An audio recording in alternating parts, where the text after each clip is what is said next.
Hai, Assalamualaikum semua. Hari ni jom kita masak ikan masam pedas manis. Bahan-bahan dia simple. Ada bawang merah, bawang putih, cili api, limau nipis dan ikan goreng.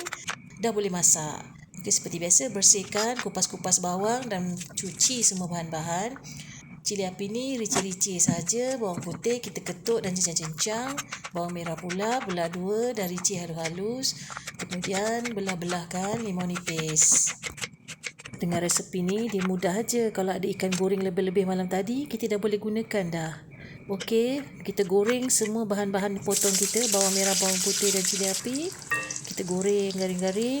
Bila dah garing dengan minyak-minyak tu semua, kita simbah je dekat ikan tu. Curah-curah kicap. Renjiskan sikit kicap sotong, perahkan limau nipis. Hidangkan dengan nasi putih. Selamat menjamu selera, selamat mencuba. Jemput ke channel Zilawati TV untuk banyak lagi resipi.